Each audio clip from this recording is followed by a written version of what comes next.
Good morning.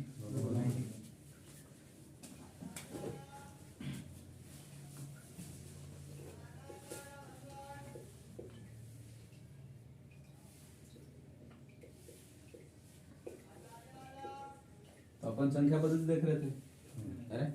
संख्या पद्धति में बेसिक वाला पोर्शन हो चुका था।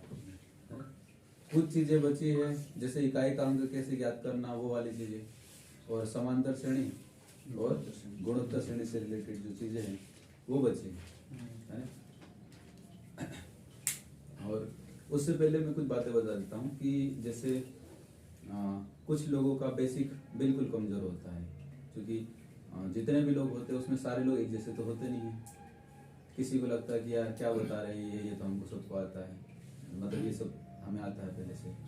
और किसी को हो सकता है कि ऐसा लगता है कि यार बेसिक से नहीं बता रहे हैं, या ये चीजें हमें नहीं आती तो यहाँ से बताना चाहिए।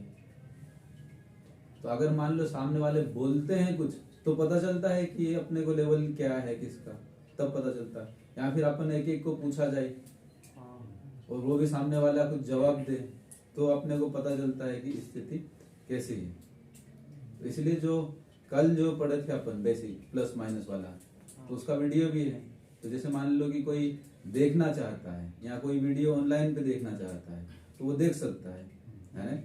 और उसके बावजूद भी कोई जैसे वीडियो देखते हैं, देखने वाले देखते हैं, अगर मान लो उनको लगता है कि कहीं पे कुछ सुझाव देना चाहते हैं कि उसमें कुछ और सुधार होना चाहिए, या मैं ठीक जो समझा रहा हूँ या नहीं समझा रहा हूँ, जैसा भी उनको लगे, है ना। ये अपन नहीं कह सकते कि सामने वाले को कैसा लग रहा है, ठीक लग रहा है या नहीं लग रहा। अगर ठीक लग रहा है तो भी वो कमेंट कर सकते हैं, है ना। और उनको लगता है कि कुछ सुझाव देना चाहिए, कुछ और बेहतर होना चाहिए, तो भी सुझाव दे सकते हैं। और अगर उनको लगता है कि यार ठीक है तो फिर बाद में उनको वो देखते रहना चाहिए, और जो भी भाई बंधु है उनके बीच में भी शेयर करना चाहिए, ताकि वो लोग भी पढ़ेंगे और वो उनके अंदर जो बेसिक चीजें, बेसिक कमजोरियां है वो भी सुधार होगा, है ना। चलिए तो दो चीजें और देख लेते हैं इसके अंतर्गत।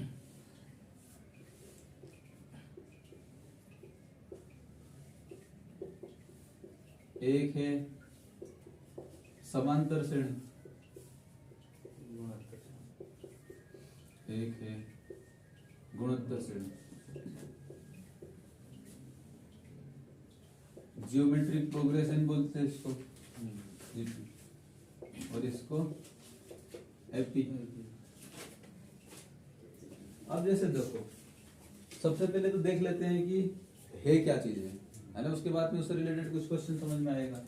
तो जैसे गुणोत्तर श्रेणी से पहले अपन देखते हैं समांतर श्रेणी।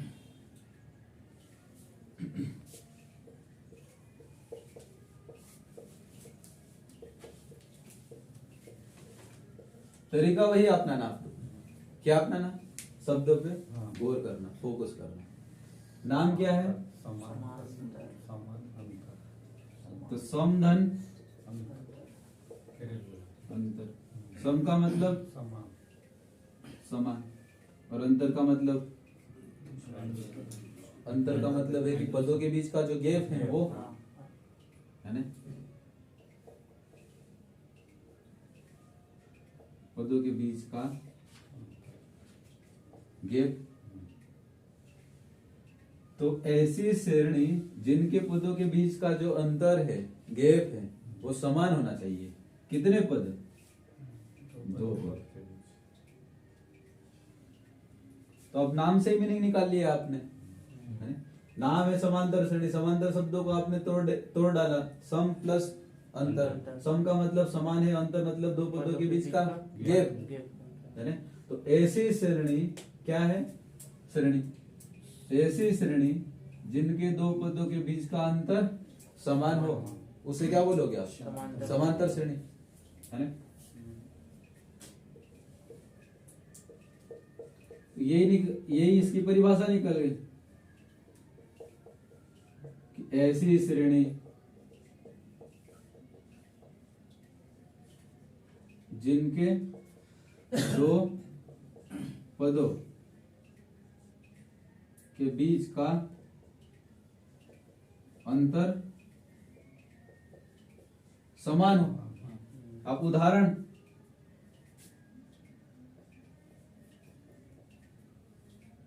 2, 2 के बाद में 4, 4 के बाद में 6, 6 के बाद में 8, 8 के बाद 10, ऐसे चलता रहेगा। ये 2 पद है, 2 पद के बीच का अंतर कितना है? 2। ये 2 पद है, इनके बीच का अंतर कितना है? 2। ये 2 पद है, इनके बीच का अंतर कितना है? 2। ये भी 2 पद, इनके बीच का अंतर कितना है? 2 है। तो ये ऐसी श्रेणी जिनके हर 2 पदों के बीच का अंतर क्या है? 2। ये तो यहाँ पे 2 है, लेकिन हर 2 पदों के बीच का अंतर क्या है? समान है। कहीं पे चाहे अंतर 1 हो, चाहे अंतर 2 हो, चाहे अंतर आधे आधा हो, चाहे अंतर 1/3 हो, चाहे दशमलव के रूप में, है ना, चाहे अंतर 3 का हो, ऐसी श्रेणी क्या कहलाएगी? समांतर श्रेणी कहलाएगी। और इसमें जो पहला पद होता है इसको क्या बोलते हैं? प्रथम पद। और इसको कैसे डिनोट करते हैं? ऐसे। और जो 2 पदों के बीच का अंतर होता है उसको क्या बोलते हैं? डिफरेंस। तो इसको कैसे डिनोट करते हैं? डी से। 2 पदों के बीच के अंतर, तो इसको डी से लिखते हैं और पहले पद को ऐसे लिखते हैं। अभी आप समझ तो गए, लेकिन आप सोचोगे समांतर श्रेणी में समझ चुका हूं कि क्या है, उसका उदाहरण क्या है, लेकिन इसका डेली लाइफ में उपयोग क्या है ना?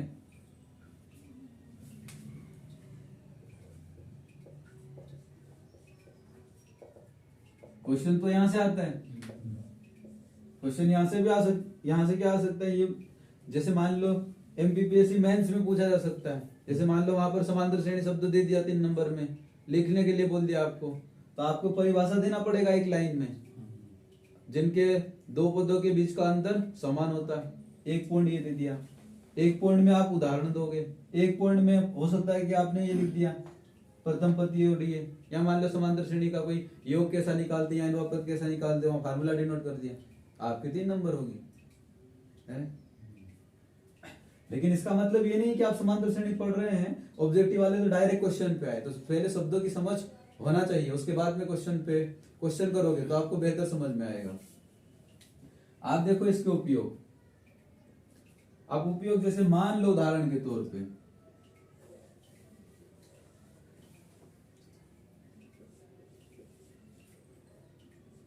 ये रोड है ना?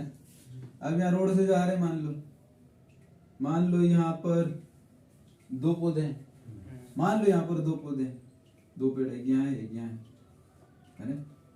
स्टार्टिंग पॉइंट पे, फिर 1 किलोमीटर पे गए, यहाँ पर 2 की बजाय 4 पौधे मिले, फिर आगे और 1 किलोमीटर की दूरी पे गए, 4 की बजाय ऐसे आपको 8 पौधे मिले।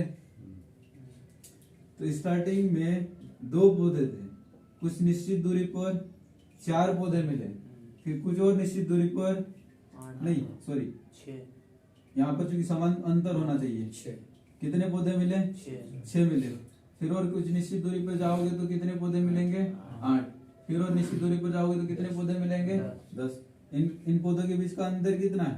2। इन पौधों के बीच का अंतर कितना है? 2। इन पौधों के बीच का अंतर कितना है? 2। इन पौधों के बीच का अंतर कितना है? तो आपको बोले कि 50 किलोमीटर पे बताइए कि कितने पौधे होंगे, ये तो 2-2 का अंतर लिया तो आसान है, लेकिन कहीं पे हो सकता है कि 5-5 का अंतर हो, 6-6 का अंतर है। यहाँ बताइए कि हो सकता है कि 200 किलोमीटर पे कितने पौधे हैं, जरूरी नहीं कि पौधे का एग्जाम्पल है, हो सकता है कि कहीं पे बहुत बड़ा पार्क हो तो 1-1 मीटर की दूरी पर गाड़ियां खड़ी है, जैसे मान लो यहाँ पर कुछ 5 गाड़ी खड़ी है, कुछ आगे से 10 गाड़ी खड़ी है, कुछ आगे से 15 गाड़ी खड़ी है, तो आपको सीरीज को पहचानना होगा ये किस पर आधारित क्वेश्चन है ना? तो ऐसे उपयोग इसके अनंत उपयोग हो सकते हैं समांतर श्रेणी के। अब देखो बड़े एग्जाम और छोटे एग्जाम में यही अंतर होता है। जैसे मान लो नॉर्मली कोई वनडे एग्जाम है, जो 1 दिन का होता है एग्जाम, व्यापम वाला एग्जाम हो या सीसेट का एग्जाम हो, है इन वगैरह में, इन एग्जाम में जो क्वेश्चंस पूछे जाते हैं वो किस प्रकार के क्वेश्चंस होते हैं? कि नॉर्मली क्वेश्चंस होते हैं, है जैसे कुछ सीरीज दे दी तो बताइए कि 50वां पद क्या होगा, 100वां पद क्या होगा, है ना? लेकिन जैसे मान लो यूपीएससी का एग्जाम होता है, उसमें सीसेट का एग्जाम होता है, अब उसमें भी कोई अलग गणित तो है नहीं, उसमें भी कोई अलग सिलेबस तो नहीं है, उसमें पढ़ने वाले भी संख्या पद्धति को पढ़ रहे हैं, उसको पढ़ने वाले भी जो प्रतिशत है, लाभ हानि है, साधारण ब्याज, चक्रवृद्धि ब्याज है, एलसीएम एचसीएफ वही चैप्टर पढ़ रहे हैं, उनके लिए कोई दूसरा टॉपिक दूसरा सिलेबस तो नहीं है, वही सिलेबस है। तो फिर अंतर कहाँ हो जाता, अंतर यही हो जाता, उनको अवधारणात्मक समझ होना चाहिए। आपको अवधारणात्मक समझ होगी तो क्वेश्चन फिर कैसे भी देगा, आप आसपास कहीं से भी, आपके आसपास से क्वेश्चन ढेर सारे बन सकते हैं ना आसपास से, आप बुक से बनाए मन से बनाए क्या फर्क पड़ता है आपको। तो इसलिए आपकी कोशिश होना चाहिए कि अवधारणा के स्तर पे समझ में हो, आप कोई सी भी बुक से बनाए उससे अपने को कोई मतलब नहीं है, टॉपिक समझ में आ जाना चाहिए।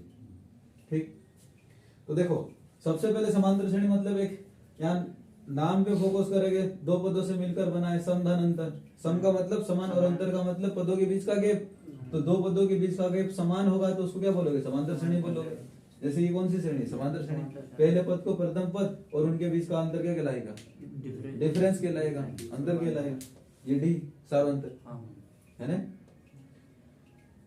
अब इससे रिलेटेड दो चीजें अपन देखते हैं समांतर श्रेणी से लेकर, जो कैलकुलेट करने वाली रहती है वो।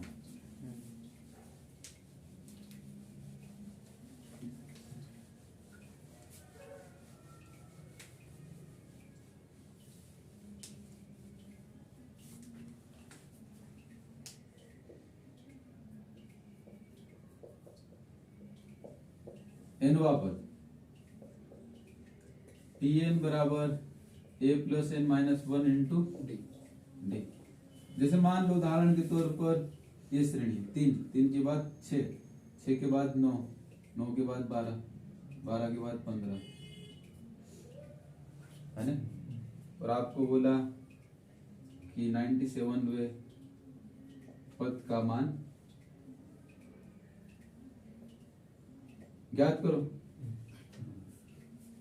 तो यहां पर सबसे पहले श्रेणी को देखा आपने, ऑब्जर्व किया, 3 और 6 के बीच का अंतर कितना है, 3। 6 और 9 के बीच का अंतर 3। 9 और 12 के बीच का अंतर 3। इनके बीच का अंतर। तो आपको पता है जब भी दो पदों के बीच का अंतर समान होता है तो कौन सी श्रेणी होती है, समांतर श्रेणी होती है ना। और पूछा क्या कि 97 वाले पद का मान ज्ञात करने को बोला है, तो अपन इस फार्मूले के माध्यम से आप निकाल सकते हैं 97 या कोई सा भी निकालना हो। तो यहाँ पर पहला पद कितना है, 3 है, तो ए की वैल्यू कितनी हो जाएगी, है ना। जो सार्वंतर है, डिफरेंस है, वो कितना है, 3। तो ए की वैल्यू भी और डी की वैल्यू भी, है ना। आपको कौन सा पद निकालना, 97 वाला पद निकालना। तो t 97 करोगे बराबर एक ही जगह कितना रखोगे, 3, है ना, प्लस n माइनस 1। तो यहाँ पर कौन सा पद निकालना आपको, 97 वाला पद निकालना है ना। तो 97 माइनस 1, डिफरेंस कितना, 3। 97 में से बन जाएगा तो 96 गुणित 3 करोगे तो 96 मल्टीप्लाई बाई 3 कितना, 286 है, कितना आएगा, 288 आएगा। और 288 और 3 जोड़ दोगे तो 251। इस सीरीज को आप ऐसे बढ़ाते रहोगे तो 97 पे आपको क्या मिलेगा, 251, है ना। तो ये 97 वापस होगा। ऐसा ही क्वेश्चन कुछ भी पूछा जा सकता है। ये अपन ने एक उदाहरण लिया, अब इसी उदाहरण को वो अप्लाइड भी बना सकता है। ये नॉर्मल सीरीज है, अप्लाइड कैसे बना दिया कि जैसे मान लो एक बहुत बड़ी लाइन है, लोगों की बहुत बड़ी लाइन बनाए, है ना, और 5-5 मीटर की दूरी पर एक निश्चित क्रम में पहले स्टार्टिंग पॉइंट है, वहां पर 2 लोग, मान लो कि 5 लोग खड़े हैं, फिर एक 5 मीटर की दूरी पर 10 लोग खड़े हैं, फिर अगले 5 मीटर की दूरी पर 15 लोग खड़े हैं, है ना। तो बताइए कि ऐसे 10 किलोमीटर पे कितने लोग खड़े होंगे। तो ये भी आप सीरीज पहचान लोगे पहले, उसके बाद में सीरीज के हिसाब से कर सकते क्वेश्चन, है ना।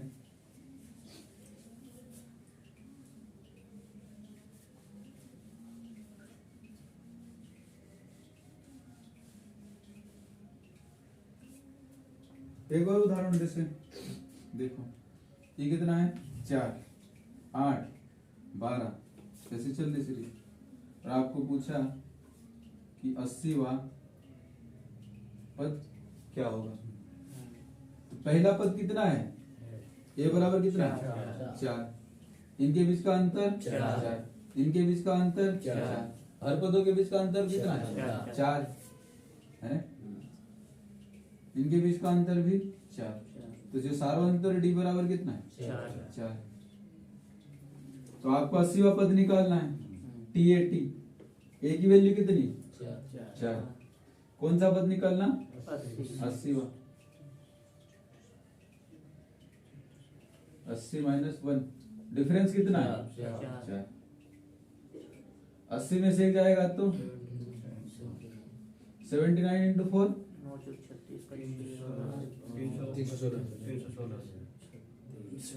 316, 316 और 4 320, तो 80 नंबर पे 320 मिलेगा इस टाइप से।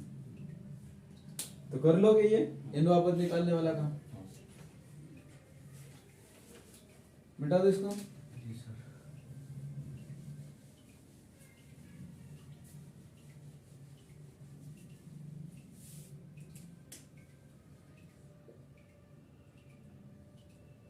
दूसरी चीज है इसमें n पदों का योग।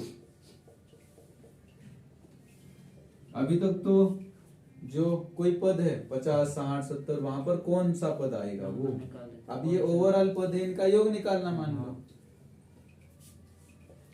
तो Sn बराबर n बटे 2 2a plus n minus 1 into D. तो यहाँ पर ये क्या है प्रथम पद है, ये क्या है डिफरेंस सारांतर है। जैसे मान लो ये पद 2 है, 4 है, 6 है, 8, ऐसे कहां तक गया 98 तक गया है ना। अब आपको योग निकालना, अब योग निकालना है इसके माध्यम से निकाल सकते हैं, और दूसरा तरीका भी है वो जो औसत पढ़े थे वहां पर उस वाले चैप्टर में, n पदों का योग निकालने वाला फार्मूला पढ़े थे, फिर विषम का कैसे निकालते, सम का कैसे निकालते, हाँ औसत वाले चैप्टर में क्या है फार्मूला वहां पर, n पदों का योग कैसे निकालते हैं,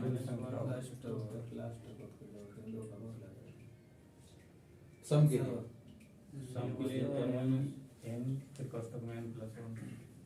हाँ वो तो ओवरऑल के लिए है। पदों की संख्या आएगी ना सर? क्या अब मतलब संख्या जोड़ेंगे सर, फिर उसमें पद अरे n पदों का योग क्या है n प्लस 1 डिवाइडेड बाई 2 ये है। अरे और एक में क्या आता है, एक सम, एक में n का वर्ग आता है और एक में n प्लस, ये तो निकाल के देख सकते हो उससे, अभी तो अपन इससे निकाल के देख रहे हैं है ना। प्रूफ भी अगर मान लो भूल गए ऐसा लगे ना, छोटा सा एग्जांपल लो और प्रूफ करके देख लो कि सही आंसर आ रहा है या नहीं आ रहा, उसके माध्यम से वो बताया था मैं। तो यहाँ पर n कितने होंगे, पद कितने होंगे 98 पद होंगे, पद 98 नहीं होंगे क्योंकि यहाँ पे छूट रही संख्या है। वहां तो 80वां पद बोल रहे थे, वो संख्या था। जैसे मान लो यहाँ पर ओवरऑल कितना होगा 98 होगा, एक में सबको शामिल कर लोगे तो 98 होगा, है ना। इसका मतलब यहाँ पर सम सम है, विषम शामिल नहीं है। आधी संख्या हो जाएगी, हाँ तो कितनी होगी 49 होगी, है ना। तो अब देखो n की जगह कितना रखोगे 48 रखोगे, 49 हाँ वो मुंह से गलत शब्द निकल गया। 2 इंटू ए की वैल्यू कितनी 2, ये की वैल्यू है ना, और डिफरेंस कितना 2, यहाँ पर कितना, तो ये 48 हो जाएगा इंटू 2,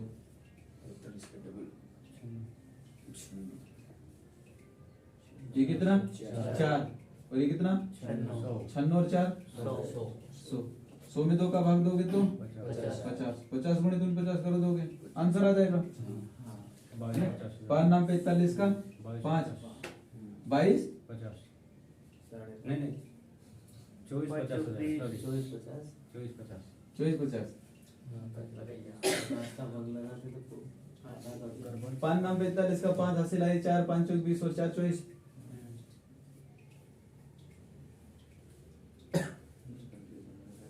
तो ऐसे n पदों का योग निकाल सकते हैं अपन, ठीक है।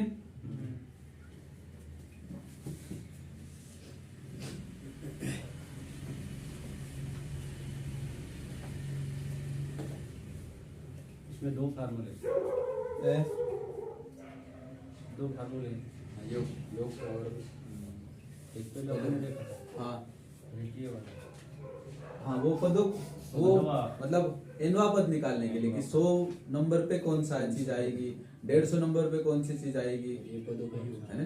जैसे मान लो कि बहुत सारे लोग बैठे लाइन बाय लाइन, तो बोलो कि 150 में यहाँ 50 किलोमीटर पे कितने लोग बैठे हैं, 100 किलोमीटर पे कितने बैठे हैं, यहाँ 1000 किलोमीटर पे कितने बैठे हैं, यहाँ लाइन बाय पूरे रोड पे पेड़ पौधे लगे हैं तो यहाँ पर इतने पेड़ हैं। अगर इस टाइप की सीरीज मिलती है तो बताइए कि इतने किलोमीटर पे कितने पौधे लगे हैं, तो फिर वो एनवा पद वाला। लेकिन सबका जोड़ निकालना सारे को, योग हाँ योग, तो योग के लिए ये वाला।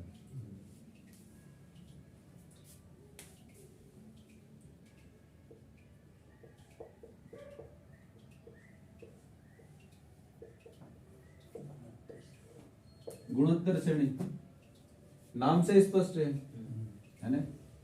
तो ये गुणे के रूप में बढ़ेगी सीरीज।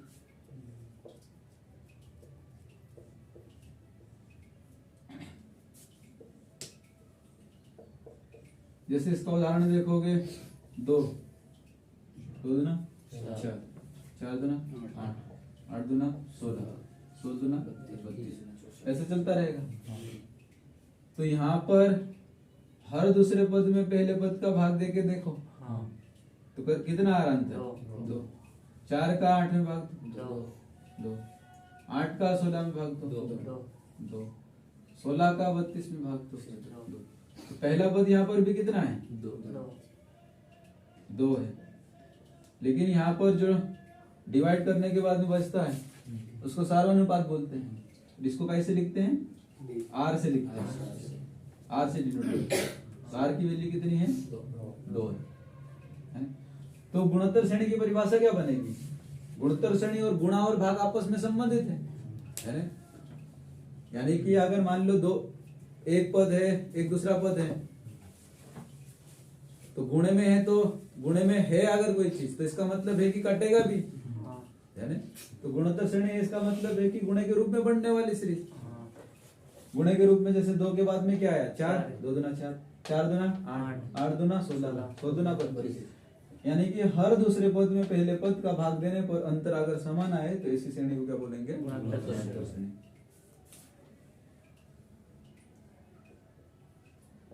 तो ऐसी श्रेणी जिसमें जो दूसरा पद है, दूसरा पद में पहले पद का भाग देने पर अगर समान अंतर मिलता है सब जगह तो उसको क्या बोलोगे, गुणोत्तर श्रेणी। और पहले पद को प्रथम पद बोलते हैं और दूसरे पद में पहले पद का भाग देने पर जो प्राप्त होता है उसको क्या बोलते हैं, सार्वनुपात बोलते हैं। आर से रिप्रेजेंट करते हैं और इसको ए से लिखते हैं। अब इसमें भी आप 2 चीजें कैलकुलेट कर सकते हैं। जैसे मान लो गुणोत्तर श्रेणी के रूप में ये बढ़ रही, तो बताइए कि यहाँ 50वें नंबर पे क्या होगा, बताइए कि 100 नंबर पे क्या होगा, बताइए कि 150 नंबर पे क्या होगा, है ना। तो सबसे पहले तो सीरीज पहचानना होगा कि सीरीज है किस प्रकार की। तो गुणोत्तर श्रेणी समझ में आ गया ये परिभाषा और ये उदाहरण। अगर ये समझ में आ गया तो वो क्वेश्चन भी समझ में आएगा। लेकिन थोड़ा सा है कि 2 फार्मूले आपको याद होना चाहिए यहाँ पर भी। जैसे यहाँ पर अपन उदाहरण लेते हैं 3 3 के गुणे में आगे 9 छः 6, 3 दूना छः 6, 6 दूना 12 12 दूना 24, 24 दूना 48। अरे तो इस पद में इस पद का भाग दोगे तो 2 2, इसमें भी 2 छः दूनी 12 2 इस पद में भाग दोगे तो 12 में 6 का भाग देंगे 2 इस पद में 2 24 में 12 का भाग देंगे तो 2, इसमें भाग दोगे तो 2 2, यानी कि हर दूसरे पद में पहले पद का भाग देने पर अंतर कितना आ रहा? दो दो। दो सीरीज कौन सी है? गुणोत्तर श्रेणी। ये किसकी वैल्यू हो गई? R की R की वैल्यू। और ये किसकी वैल्यू हो A गई? की वैल्यू A की वैल्यू हो गई, है ना? अब आपको पूछा कि 50वां पद क्या होगा? अब ऐसे लिखना तो मुश्किल है ना? ये ऐसे आप गुणा करते जाओ, 48 दूना आने से 50 नंबर पर जा रहे, पेज भर जाएगा।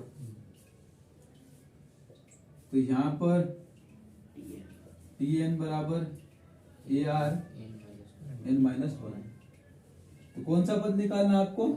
50वां। तो यहाँ क्या लिखा? 50। A की वैल्यू कितनी है? 3। R की वैल्यू कितनी है? 2। यानी कौन सा पद निकालना? 50वां पद निकालना। ये है ना फार्मूला, हाँ जी हाँ यही AR की पावर n-1। हाँ।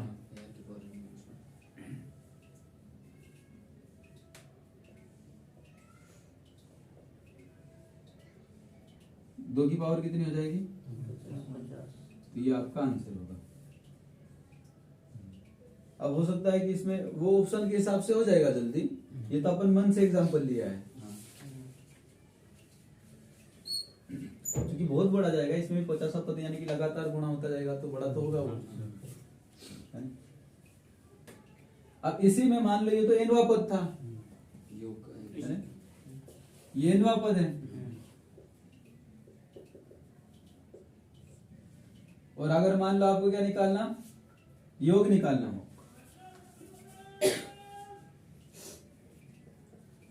n पदों का योग निकालना है।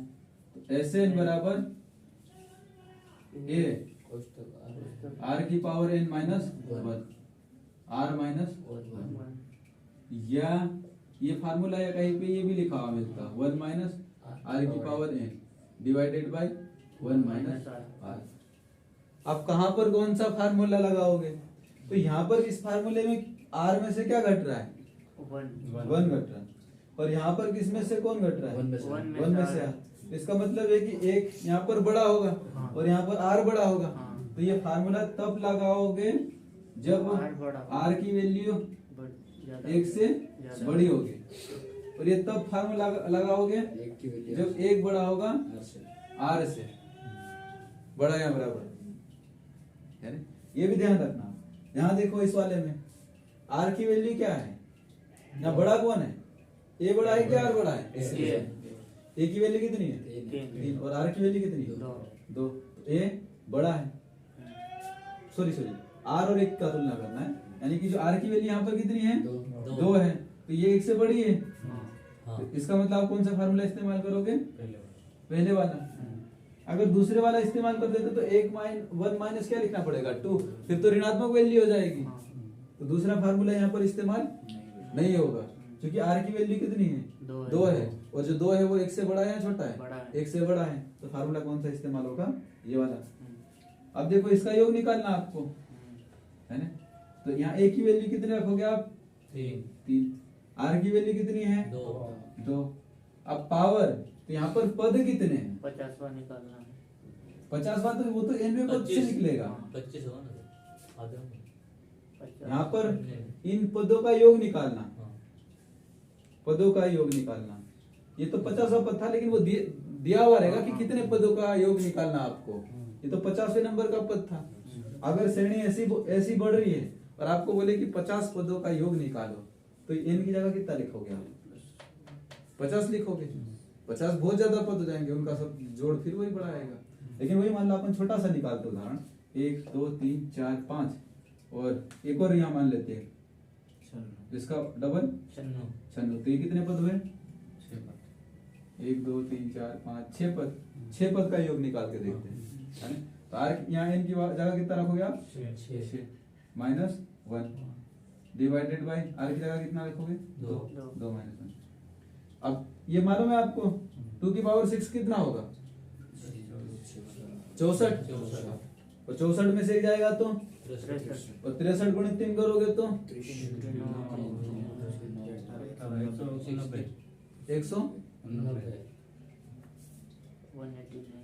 189, है ना? और बट्टे में 2 में से एक जाएगा तो 1। तो इसका मतलब है कि इनका जोड़ कितना होगा?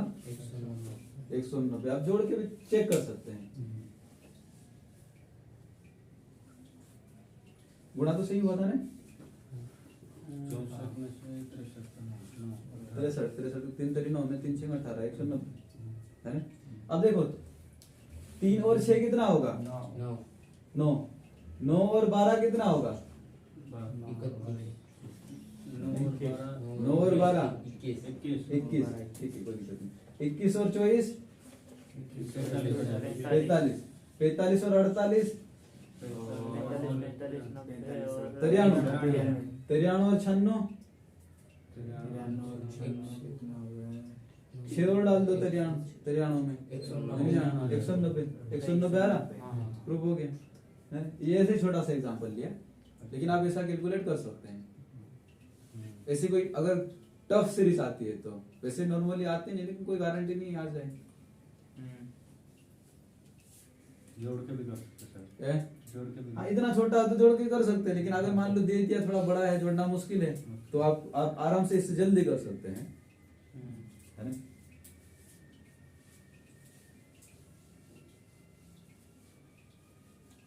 क्वेश्चन बहुत आते हैं इसके, मतलब यूपीएससी में बहुत सारे क्वेश्चन आए हुए हैं, सीसेट के पेपर में अप्लाइड वाले क्वेश्चन। हाँ, अप्लाइड वाले क्वेश्चन।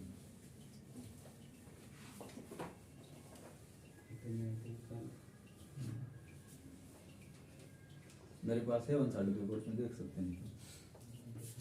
इससे रिलेटेड इसके अप्लाइड क्वेश्चन, ऐसा नॉर्मल ऐसा नहीं सीरीज दी क्वेश्चन, ऐसा लगेगा देखने पे भी बहुत बड़ा, उसमें हमेशा ऐसे देते हैं क्वेश्चन, इतना बड़ा देते हैं, है? और वही बार एक क्वेश्चन ही रहता है।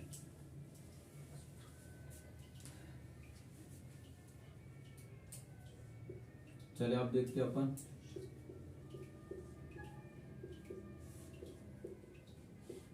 इकाई का अंक। तो सारे अंक का देख लेते हैं। जैसे 1 की घात अगर 1 होगी तो भी आपको आंसर कितना मिलेगा? 1 की घात अगर 2 होगी तो भी आपको एक कितना मिलेगा? 1 ही मिलेगा। यानी कि 1 की घात कुछ भी होगी तो भी आपको क्या मिलेगा? 1 ही मिलेगा। तो इससे क्या कंक्लूजन निकला कि 1 की घात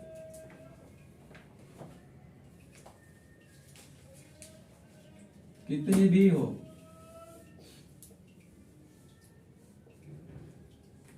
इकाई अंक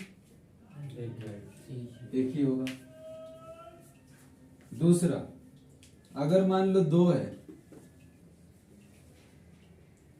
अब 2 की घात आप 1 करोगे तो आंसर कितना मिलेगा? 2 की घात 2 करोगे तो आंसर कितना मिलेगा? 4। 2 की घात 3 करोगे तो आंसर कितना मिलेगा? 8। 2 की घात 4 करोगे तो कितना मिलेगा? 16, यानी कि इकाई का अंक 6। 2 की घात 5 करोगे तो कितना मिलेगा? 32, यानी कि इकाई का अंक 2 की घात 6 करोगे तो कितना मिलेगा? 64, यानी कि इकाई का अंक। बस इतने ही इकाई का अंक मिलेंगे। क्या क्या मिलेंगे? 2 मिलेगा, 4 मिलेगा, 8 मिलेगा। कुल मिलाकर 2 4 6 8 ये मिलेंगे। फिर रिपीटेशन होता रहेगा। अब देखो यहाँ पर इकाई का अंक 2 4 6 8 ये मिलेंगे। अब यहाँ पर क्या करना पड़ेगा आपको? कि ऐसा अंक ढूंढो जिसकी घात कुछ भी हो तो वापस वही आए, रिपीटेशन टाइप का। तो ऐसा कौन सा है यहाँ पर? 6 है ना। उस मतलब यहाँ पर आपको कारण जानने की कोशिश करो। जब जो तोड़ते ना 2 की घात 4 के रूप में, तो 2 की घात 4 के रूप में क्यों तोड़ते हैं? तो 2 की घात 4 के रूप में, 2 की घात 2 के रूप में क्यों नहीं तोड़ा? 2 की घात 2 के रूप में कितना आ रहा? 4 आ रहा। और 4 की पावर फिर अलग अलग होगी तो हो सकता है उसका वैल्यू अलग मिलेगा, है ना। जैसे 4 की वैल्यू, 4 की पावर 1 करने पर इकाई का अंक कितना मिलेगा? 4। 4 की पावर 2 करोगे तो 4 चौक 16, इकाई का अंक कितना मिलेगा? 6। 4 की पावर 3 करोगे तो कितना? 64, इकाई का अंक कितना? 4। चेंज हो रहा है। लेकिन 6 की पावर कितनी भी करोगे तो कितना मिलेगा? 6 ही मिलेगा। 6 की पावर 1 करने पर इकाई का अंक 6। 6 की पावर 2 करने पर कितना है? 36। 36 में पहले नंबर पे कौन है? इकाई पे 6। अगर 6 की पावर 3 कर दोगे तो भी लास्ट में क्या मिलेगा? 6। 6 की पावर 4 कर दोगे तो भी पहले नंबर पे क्या मिलेगा? 6 मिलेगा, है ना। तो यहाँ पर इसीलिए इसको भी किस रूप में तोड़ेंगे? 2 का इकाई का अंक कैलकुलेट करना है तो 2 की घात 4 के रूप में तोड़ोगे, क्योंकि 2 की घात 4 करने पर क्या मिलता है आपको? ओवरऑल 16 मिलता है। और 16 में इकाई का अंक कितना है? 6 है। और 6 की घात फिर कोई भी करो तो लास्ट में क्या मिल जाएगा? 6 मिल जाएगा, है ना। अभी आप समझने की कोशिश करना, उसके बाद क्वेश्चन करेंगे। अब जैसे मान लो 3 है ना। 3 की घात आप 1 करोगे तो कितना मिलेगा? 3 मिलेगा। 3 की घात अगर 2 करोगे तो आपको क्या मिलेगा? 9। 3 की घात 3 करोगे तो कितना मिलेगा? 27। मतलब इकाई का अंक कितना? 7। 3 की घात 4 करोगे, 3 की घात 4 करने पर कितना? 81। 81 यानी कि इकाई का अंक कितना है?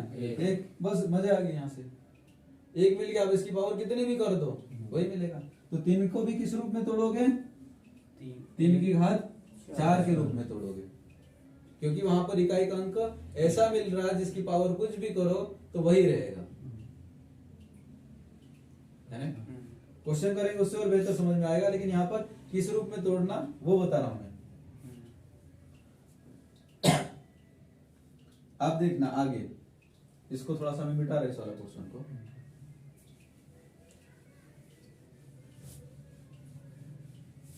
अब जैसे देखना 4 है, 4 की पावर 1 करोगे तो 4, 4 की पावर 2 करोगे तो 16, इकाई का अंक ये है ना। तो यहीं पे 16 में ये जो इकाई का अंक 6 मिल गया। 4 की पावर 3 करोगे तो 64, इकाई का अंक कितना? 4। 4 की पावर फिर 4 करोगे तो 64 गुणित 4 216। अब देखो यहाँ पर जो 4 को तोड़ना चाहे तो 4 को आप घात 2 के रूप में भी तोड़ सकते हैं, घात 4 के रूप में भी तोड़ सकते हैं, क्योंकि घात 2 पे भी इकाई का अंक कितना मिल रहा है? 6। और घात 4 पे भी इकाई का अंक कितना मिल रहा है? 6। लेकिन अगर मान लो कि 4 अधिकांश संख्या में 4 मिल रहा तो आप में माइंड में भ्रम पैदा ना हो कि किसको किस रूप में तोड़ो डायरेक्टली। तो एक तरीका याद रख लो कि 4 के रूप में तोड़ देंगे, है ना।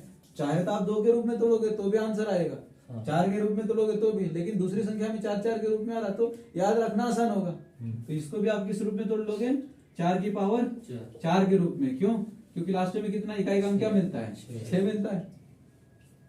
आप 5 की पावर 1 करोगे तो लास्ट में कितना मिलेगा? 5 की पावर 2 करोगे तो कितना होगा? 25। 25 में इकाई का अंक कितना है? 5 की पावर 3 करोगे तो कितना होगा? 125। 125 में भी इकाई का अंक कितना होगा? तो 5 की घात कुछ भी कर लो 5 ही मिलेगा। तो इसमें तो कोई दिक्कत ही नहीं, है ना। अब वैसे ही 6 में 6 की पावर 1 करोगे तो इकाई का अंक 6। 6 की पावर 2 करोगे तो इकाई का अंक 6। मतलब 36 में इकाई का अंक कितना मिलेगा? 6 की पावर 3 करोगे तो 216 में इकाई का अंक कितना है? 6। यानी कि 6 की पावर भी कितनी भी करो तो इकाई का अंक आपको क्या मिलेगा? 6 ही मिलेगा, है ना।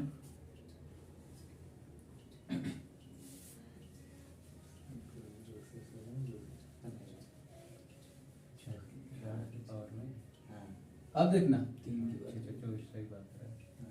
क्या हुआ? 7 है, 7 की पावर 1 करोगे कितना मिलेगा? 7। 7 की पावर 2 करोगे 49 का कितना इकाई का अंक कितना?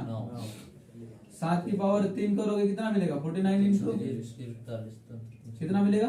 3 रहे 49 गुणित 7, ये आपको याद होना चाहिए। 343 होगा सर।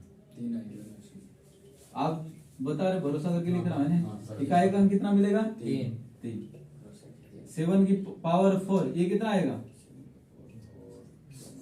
7 21 इकाई का अंक कितना आएगा? बाकी जो भी आएगा, लेकिन इकाई का अंक क्या आएगा? यहाँ पे 1 आएगा, है ना? तो इसका मतलब है कि 7 को भी किस रूप में तोड़ दोगे? 7 की घात 4 के रूप में। क्यों तोड़ोगे? क्योंकि इकाई का अंक क्या मिलता?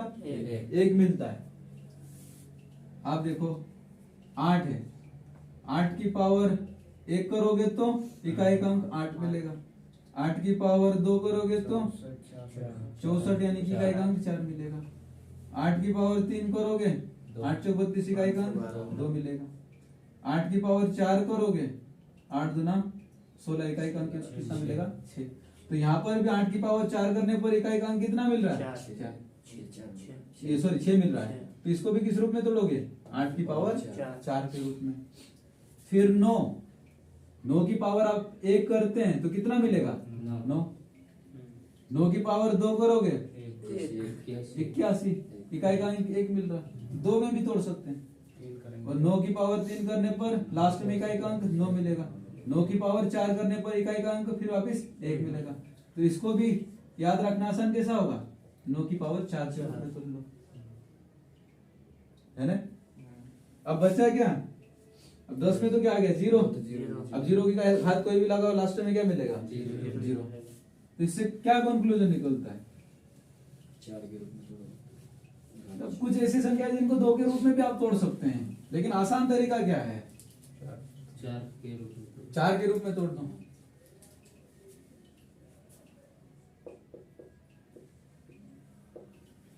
तो आपको इकाई का अंक निकालना है। तो आप देखो ऐसी कौन कौन सी संख्या है जिसमें एक तो 1 है, घात कुछ भी करो तो 1 ही मिलेगा। उसके बाद में कौन सी है? 2 में तो अलग अलग होता रहता है, 3 में अलग अलग होता रहता है, 4 में अलग अलग होता है, 5 भी ऐसी है जिसमें पावर कुछ भी करो तो इकाई का अंक 5 ही मिलेगा। उसके बाद में 6 की पावर भी कुछ भी करो तो इकाई का अंक 6 ही मिलेगा। 7 में चेंज होता रहता है, 8 में चेंज होता रहता है, 9 में चेंज होता रहता है, और एक 0। तो कुल अंक कितने होते हैं? जो कुल अंक होते हैं 10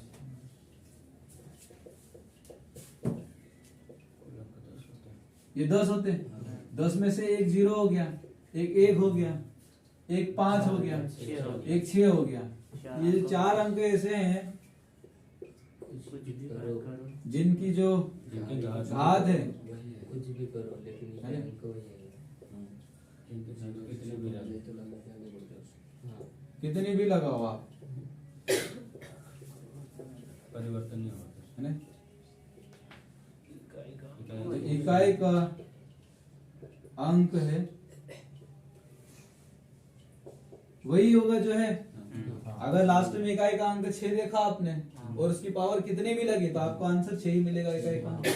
अगर पावर लास्ट इकाई का अंक 5 है तो उसकी पावर कितनी भी है तो आपका आंसर कितना मिलेगा? 5 ही मिलेगा। अगर मान लो इकाई का अंक है तो घात कितनी भी हो इकाई का अंक कितना मिलेगा? 1 ही मिलेगा। तो लास्ट में मान लो इकाई का अंक 0 है तो आपका आंसर क्या मिलेगा? 0 ही मिलेगा। ठीक, आप देखो चेंज होने वाले इसमें से चेंज कौन कौन होंगे? 2 होगा, 3 होगा, 4 होगा, 7 होगा, 8 होगा, 9 होगा। ये अंक है इन सभी को, है ना?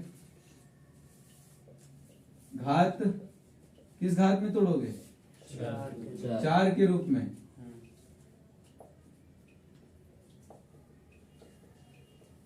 तोड़ेंगे 4 के रूप में तोड़ेंगे, क्योंकि 2 की घात 4 करने पर इकाई का अंक क्या मिलता है?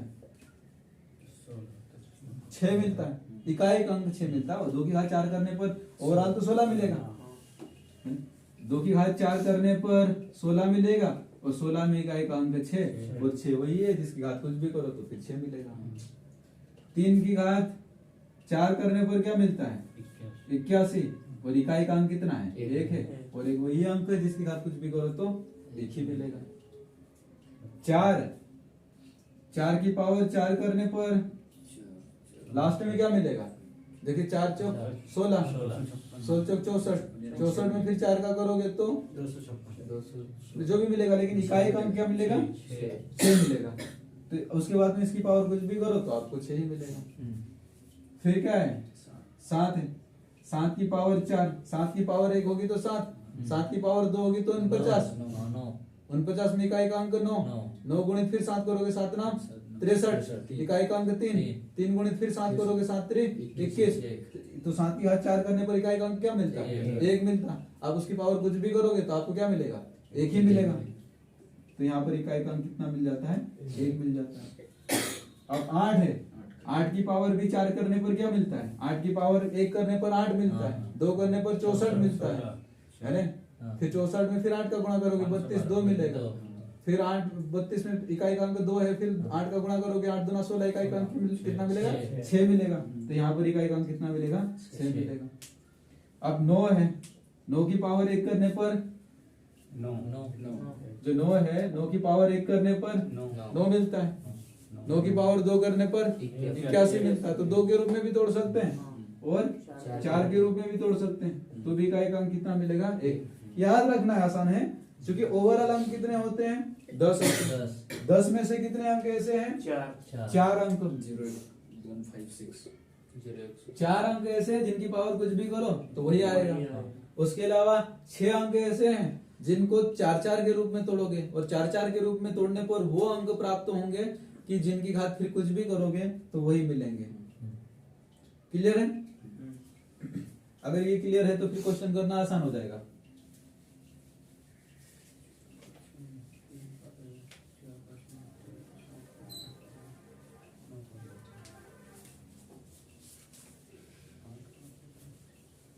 तो ये जो पहला चैप्टर था इसका जितना भी सार है, जितना भी ये पहले होना चाहिए, उसके बाद में क्वेश्चन करना आसान होगा।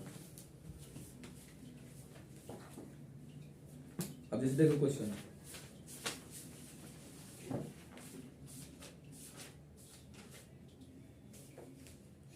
कौन सा इकाई अंक पर आधारित क्वेश्चन देखना क्या?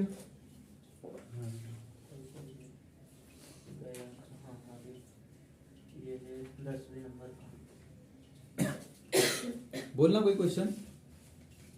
इकाई अंक वाले ना। हाँ, 176 गुणित ये तो सीरियल से देख सकते हैं। 4 से 76। अच्छा ये तो कुछ उदाहरण वगैरह दे रखे हैं। ये तो 4 हो जाएगा। उदाहरण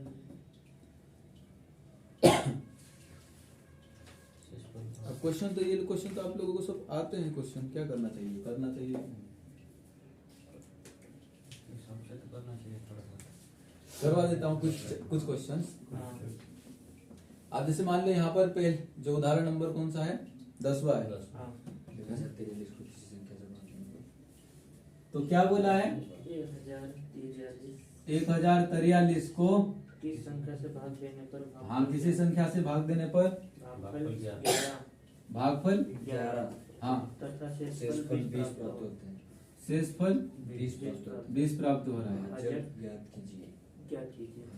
कौन सी संख्या से भाग? तो देखो कोई संख्या है, उस संख्या में किसी संख्या का भाग दे रहे हैं। हाँ। तो जिस संख्या में भाग देते हैं इसको क्या बोलते हैं? भाज्य। भाज्य भाज्य। है?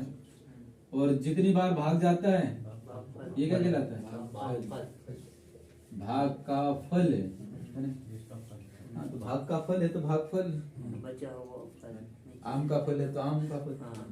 तो ये भाग का फल है तो इसलिए भागफल। और ये आपने भाग दिया उसके बाद में बच गया वो क्या है? शेषफल है। और आप जिससे काट रहे हैं, जो आपके पास में काटने का हथियार है, वो क्या कहलाता है? भाजक। भाजक कहलाता है। जिससे भाजक। अब इंग्लिश में इसको डिविडेंड बोलते हैं, इसको डिवाइजर बोलते हैं, इसको क्वोशिएंट बोलते हैं, उसको रिमाइंडर बोलते हैं। तो ये डिविडेंड है और ये डिवाइजर है, रिमाइंडर। और ये क्वेश्चन क्वेश्चन है, और ये रिमाइंडर रिमाइंडर है। आर के रूप में लिख सकते हैं इसको, क्यू के रूप में लिख सकते हैं इसको डी इसको डी, और इसको भी डी बी के रूप में। कंफ्यूज कहाँ हो जाते हैं? यहाँ तो कोई कंफ्यूज नहीं होता, ये भागफल है, ये शेषफल है, इनमें हो जाते हैं, भाजक। भाज्य और भाज्य भाज्य और भाजक में। हाँ, डिविडेंड शब्द से हो सकता है कि जो डिविडेंड को समझता है वो कंफ्यूज ना हो। डिविडेंड का मतलब क्या होता है? डिविडेंड जिसके टुकड़े हो सकते जिसके हैं। टुकड़े हो रहे हैं। जैसे मान लो कि आपको कितना मिल रहा है ना? हाँ, तो इसी के आप टुकड़े कर रहे हैं। हाँ, अब इनके बीच का संबंध है, संबंध क्या है? इन दोनों का जो ये है इनका भाजक और ये भागफल, इनका गुणा हो जाएगा। इनका गुणा, और ये जो शेषफल है इनका जोड़ जोड़ वो जुड़ जाएगा, है ना? ये संबंध बनता है। तोड़ने वाला और बचा इसको जो गुणा तो संबंध क्या बनेगा? संबंध क्या बनाना है? यहाँ लिख सकते हैं आप ऐसा, जिसका भाग दे रहे हैं वो क्या है? भाजक भाजक। डिवाइजर भाजक भाजक कितनी बार भाग गया, यानी कि गुणा किसके साथ में? भागफल भागफल के साथ में, हाँ, है ना? जो बच्चा शेषफल वो प्लस शेषफल तो आ जाएगा भाज्य किसके बराबर होगा? भाज्य भाज्य के बराबर होगा। तो ये इनके बीच का संबंध संबंध बनता है। शेषफल बराबर अब इस क्वेश्चन को आसानी से कर सकते हैं आप। हम्म, ये संख्या किसका भाग दे रहे भाजक आपको नहीं पता है, ज्ञात करना। मान लो ये x मान लिया, X मान लिया। x से किसी को दिक्कत होती तो a मान लो या b मान लो, जो मानना हो, एक से ठीक है, है? एक से ठीक है। x ठीक है, नहीं तो बहुत सारे को मतलब जैसे x आते हैं वो होता है, नफरत होती है। हाँ, नफरत होती है, x से नफरत होती है। हो जाता है। टेंशन हो जाती है। मतलब x थोड़ा आटपटा लगता है ना, जैसे x आ जाता है वैसे जो ज्यादा लगता है। अब भागफल कितना है? 11। शेषफल शेषफल कितना है? 20। भाज्य कितना है? 1043, है ना? अब ये 20 प्लस में है, आपको मालूम है, तो उधर जाके काय में होगा? माइनस में। तो 1023 में से 20 जाएगा तो कितना बचेगा? 1023। और 11 गुणित x कितना हो जाएगा? 11x। अब 11 से काट दो इसको, 11 नाम 99, कितना बच रहा है? 3। 11 किया 33, x बराबर कितना आएगा? 3। तो यहाँ पर कितना होगा? ये समझाने के लिए इतना लिखा, आपको तो ये 2 स्टेप में क्वेश्चन तो हो जाएगा। दिख तो रहा है ये? हाँ, दिख रहा है।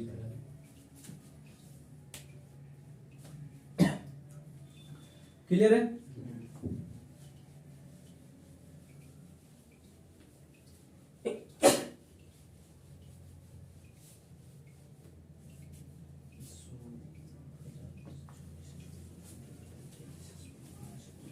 एक क्वेश्चन क्या है? 1000 में से छोटी से छोटी कौन सी संख्या घटाई जाएगी शेष बची संख्या 19 से पूर्णतः विभक्त है। तो बोला क्या है छोटी से छोटी संख्या घटाना। छोटी से छोटी संख्या, कि 1000 में से छोटी से छोटी संख्या क्या घटाए, की शेष बची वो भी क्या होना चाहिए? छोटी से छोटी। हाँ, छोटी से छोटी छोटी से छोटी सी छोटी होना चाहिए। शेष तो क्या घटाएगी जो शेष है वो? 19 से पूर्णतः विभक्त हो जाए। विभक्त हो जाए। 19 से विभाजित हो जाए, विभक्त हो जाए। हाँ, तो क्या करोगे यहाँ पर? ऑप्शन है तो नॉर्मली भी होना चाहिए कि इसके नजदीक वाले 19 से 19 के गुणे वाली संख्या देख लो, नॉर्मली 19 का इसमें भाग दे दो, है ना? 19 का भाग दे। हाँ, तो कितना आएगा 19 का भाग दोगे तो? 1000 है, 19 पंजे 95, 100 में से 95 जाएगा तो 5। यहाँ से उतारा कितनी बार जाएगा? 2 बार। 19 दुना 38 38, बचा 12। 12 तो इसमें से आपको कम करना है, हाँ, है ना? तो अगर वास्तव में कुछ नहीं घटाना पड़ता तो चले जाता। हाँ। अब 19 का भाग नहीं जा रहा पूरी तरह से कंप्लीट। कितनी बार जा रहा है? 52 बार जा रहा है। हाँ। और 52 बार जाएगा वो कितना आएगा? लगभग इससे थोड़ा सा कम आएगा। कितना कम आएगा? 12 कम आएगा। तो इसमें से आप 12 माइनस करोगे तो कितना होगा? 988। तो 1000 में से 12 कम किया तो कितना आया? 988। अब 988 तो एग्जैक्ट होगा हाँ। कि 19 का भाग पूरा चला जाएगा। सर छोटी से छोटी संख्या और बड़ी से बड़ी बोलेंगे तो कैसे क्या? अब देखो, आप खुद सोचो, जैसे मान लो छोटी से छोटी आपने एक घटा के चेक किया तो क्या 19 से कटेगा?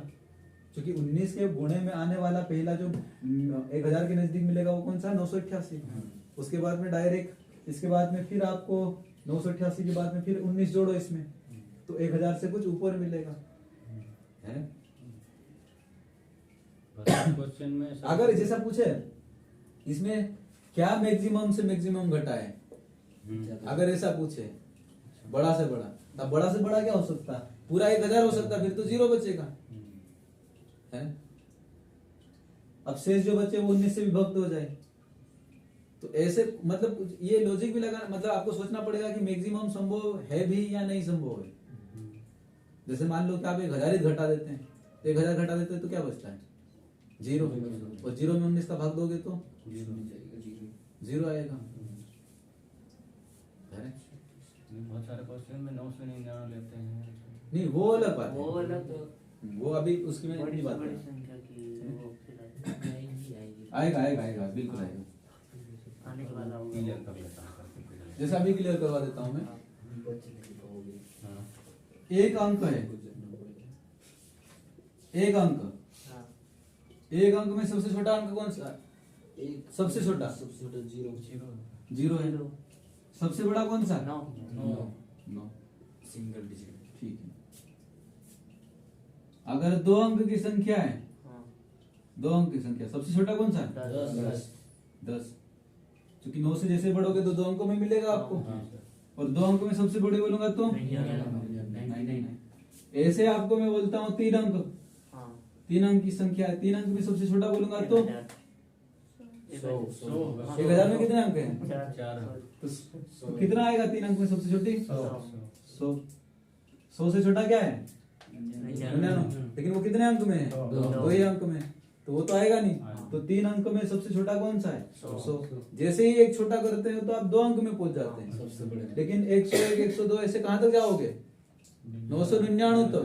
तो वो 3 अंक में सबसे बड़ा होगा 999। और जैसे ही 999 में आप एक भी बढ़ाते हैं आप कहाँ पहुंच जाते हैं? 1000 पे। और जैसे 1000 में पहुंचे तो कहाँ पहुंच गए? 4 अंक में पहुंच गए।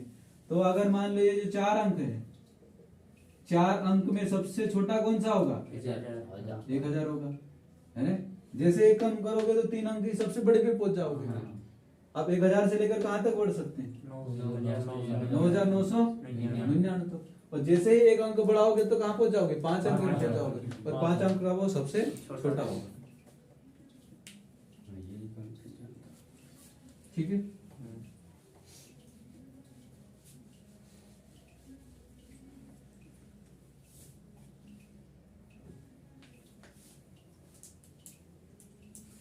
क्वेश्चन नंबर 12 गाना चल रहा है। किसी संख्या को दीपावली की तैयारी है ना सर? दीपावली की तैयारी हमारा देश में। जगभूमि अथर्वण क्या है? किसी संख्या को 195 से भाग देने पर 47 शेष बचते हैं। इस संख्या को 15 से तो भाग किसी देने पर संख्या को किसके बचेगा? किसी संख्या को किससे भाग दे रहे हैं? 195 से। 195 से भाग दे रहे हैं। तो कोई संख्या है हाँ। वो नहीं मालूम है, हाँ 195 से भाग दे रहे हैं। हाँ। तो 47 शेष बच रहा है। शेष भी दिया है, शेष। रिमाइंडर 47 ये क्या बच रहा है? शेष बचेगा। शेष बच रहा है, रिमाइंडर है। इस संख्या को 15 से भाग देने पर शेष क्या क्या बचेगा? बचेगा? अगर मान लो 195 की बजाय किसका भाग दोगे? 15 से भाग दोगे हाँ। इसी संख्या में, तो शेष क्या बचेगा? हम्म। आप जैसे देखो इसको डायरेक्टली आप नहीं कर सकते। ये 2 चीजें अज्ञात तो ये क्यों? है। क्योंकि 2 चीजें ये भी नहीं पता किसमें भाग दे रहे वो भी नहीं पता, भागफल कितना आ रहा वो भी नहीं पता है ना। हम्म। डायरेक्ट करने का तरीका तो है, एक वो दूसरा तरीका में मतलब डायरेक्ट करने का तरीका तो ये 15 या 45 में 2 बच रहा हो तो आपका आंसर हो है ना। ऐसे में भी गलत हो जाता है सर कभी कभी। क्या ऐसे में भी गलत हो जाता है 15 या 45 2 शेष बच रहा तोड़ के देख लो नहीं तो, जैसे मान लो तोड़ के देखोगे कैसे, यहाँ क्या है डिविडेंड है और यहाँ पर क्या है ये भागफल है। भागफल, ये क्यू है और ये डी है, तो डी बराबर क्या होगा डी बराबर 195 गुणित क्यू प्लस 47। अब चूंकि 195 की बजाय आप किसका भाग दे रहे हैं 15 का, तो 195 को 15 के गुणे के रूप में तोड़ो तो क्या कैसे टूटेगा ये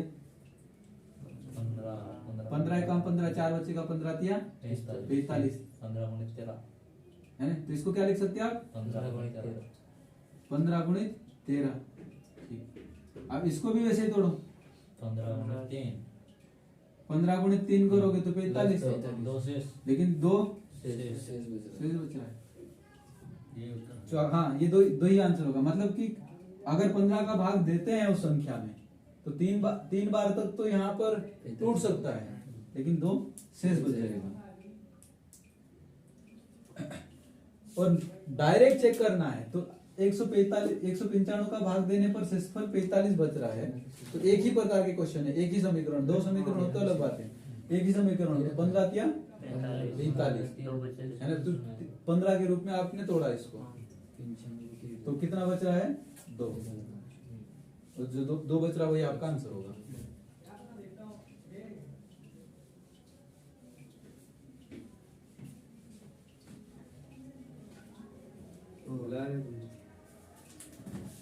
कौन बोलना क्वेश्चन नंबर 10 इकाई का अंक वाला 476 476 गुणित 198 गुणित 359 242 में इकाई अंक क्या होगा इकाई का अंक क्या होगा ये आपको निकालना है।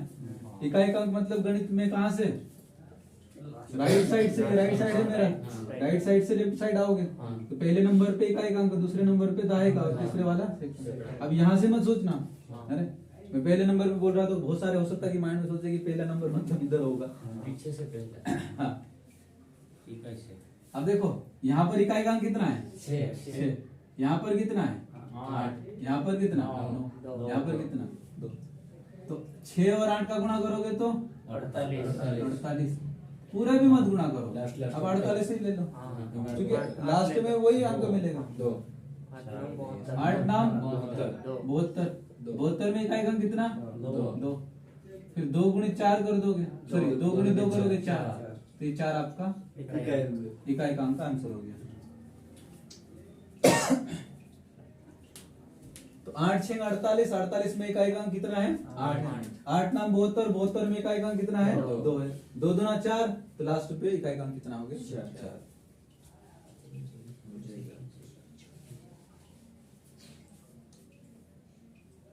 जैसे देखो अगला वाला क्वेश्चन 35 27 की पावर कितना है 35 27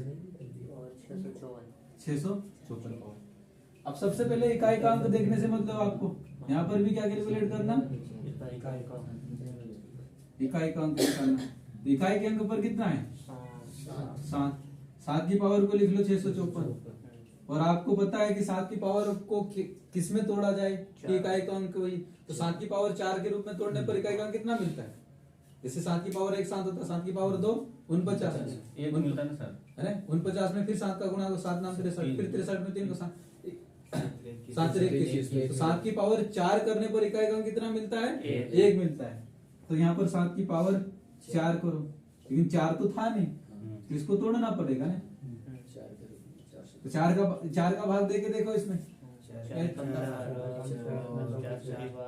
अलग देके देखो 4 एकम 4, 2 बचा 4 6 24, एक बचा 14, दो। 4 3 12, 12 के बाद कितना बच रहा? दो। 2। तो 7 की पावर 2 और बची। ऐसा तोड़ सकते हैं वापिस जोड़ोगे तो ये आ जाएगा। पावर का आपस में क्या होता है? गुणा होता है। और आधार समान है तो पावर क्या हो जाती है? जुड़ जाती है। तो वापस कितने आ जाएगी? 654 आ जाएगी। अब आपको मालूम है कि 7 की पावर 4 करने पर इकाई क्रम कितना मिलता है? एक मिलता है। अब इसके ऊपर चाहे 163 हो चाहे कुछ भी हो, क्या मिलेगा आपको? एक ही मिलेगा। तो इसकी ओवरऑल की वैल्यू कितनी मिल जाएगी? एक। और 7 7 49। और 49 में इकाई क्रम कितना है? 9 गुणित 1 करोगे तो कितना? 9। तो 9 आपका आंसर हो जाएगा। सर डायरेक्टली 4 का भाग लगा के नहीं कर सकते? कर सकते डायरेक्ट 654। हाँ तो मैं 4 का तो लगाए। 4 पे तो लगे नहीं मतलब ये 4 का अपन पहले से निकाल के नहीं देखे तो 7 की पावर 4 करी ना अपन, हाँ उससे पहले डायरेक्ट इकाइयों का विचार तो 4 का भाग देके 163 इकाई नहीं 654 54 में 4 का भाग देखे तो वही तो दिया 4 का भाग।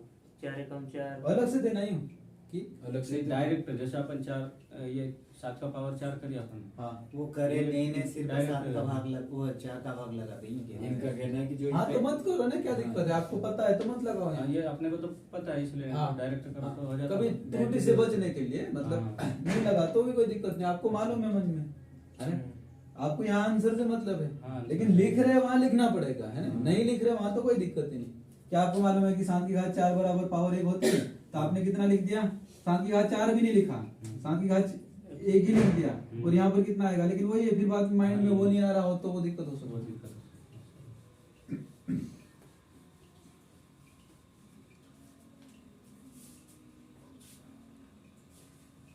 अब ऐसे ही क्वेश्चन एक और है, इससे रिलेटेड प्रैक्टिस करवा देता हूँ तो हो जाएगा। 7 की पावर कितना है?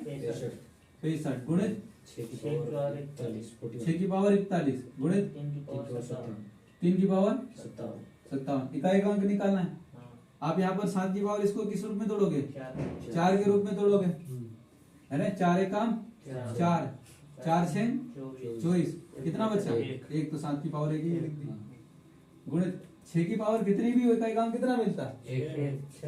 6 ही मिलता है, 1 नहीं मिलता, 6 ही मिलता है। तो यहाँ पर 6 ही होगा। और 3 की पावर इसको किस रूप में तोड़ोगे? 4 के रूप में। 4 एकम 4, 4 चौक 16, 1 बचेगा। तो ये अब 7 की पावर 4 करने पर इकाई क्रमांक कितना मिलता है? 1। तो इसकी पावर कितनी भी हो, 1 ही मिलेगा। 1 गुणित 7 करोगे तो 7 6। 3 की पावर 4 करने पर इकाई क्रमांक कितना मिलता है? 1। इसकी पावर कितनी भी हो, 1 ही मिलेगा। 1 गुणित 3 करोगे तो 3। 7 6 42। 42 में इकाई क्रमांक 2, 3 6। तो आपका आंसर कितना होगा? 6।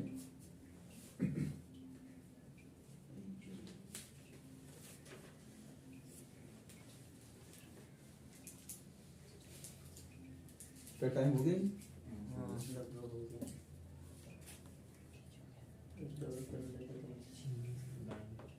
और करना क्या है? कोई दूसरा क्वेश्चन? तो खत्म कर देगा। 3100 में कौन सी छोटी से छोटी संख्या घटाई जाएगी? शेष बची संख्या 17 से पूर्णतः विभक्त हो। Same question. 3100 है, इसमें से क्या घटाया जाए कि 17 से पूर्णतः विभक्त हो? तो 17 का भाग देखो जो शेषफल बच रहा है उसको घटा दो, वो आपका आंसर होगा, है ना? 17 एकम 17। 31 में से 17 जाएगा तो 14 कितना बचेगा? 14 ऊपर से कितनी बार जाएगा? 17 से 136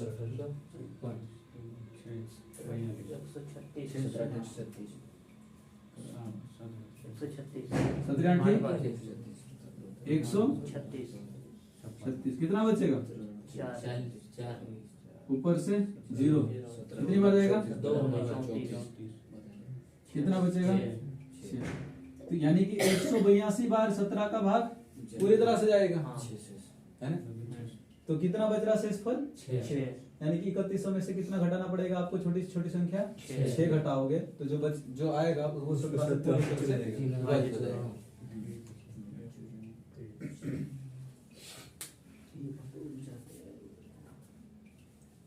अगला भी देख लेते हैं। अगला क्वेश्चन क्या है?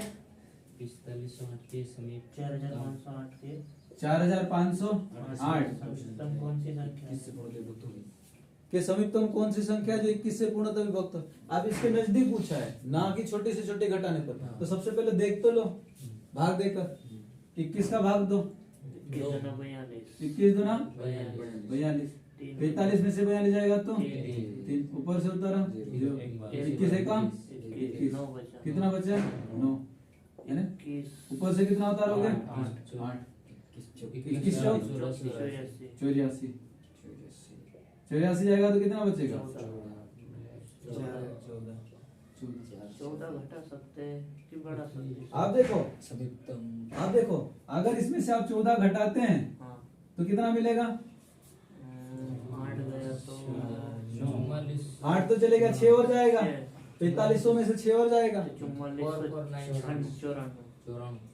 4494 तो अगर घटाते हैं तो ये मिलेगा है ना। लेकिन क्योंकि भाग जाने वाली ये जो 4494 है वो भी 21 से पूर्णतः विभक्त हो जाएगी है ना। और इस 4508 है उससे थोड़ा सा ऊपर वाली संख्या भी होगी इसके गुणे वाली, वो कितनी होगी? तो इनके बीच का अंतर 4494 है, इसमें फिर 21 जोड़ो आप, या फिर इनके बीच का अंतर है वो इसमें जोड़ के देख लो। तो इनके बीच का अंतर कितना है 7 को इसमें जोड़ोगे तो कितना आएगा 4515।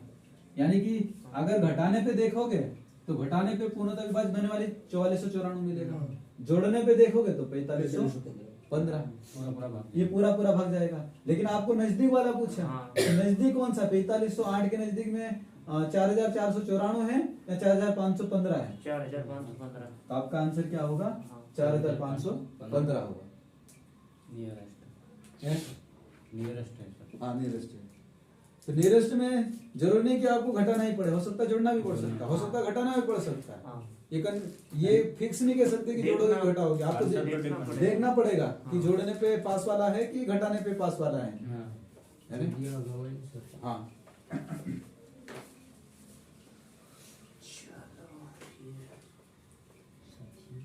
देखो अब आप लोग प्रैक्टिस करना इससे रिलेटेड जो क्वेश्चन है और जो अलग टाइप के क्वेश्चन होंगे कुछ है ना उसको कर लेंगे अपन लोग।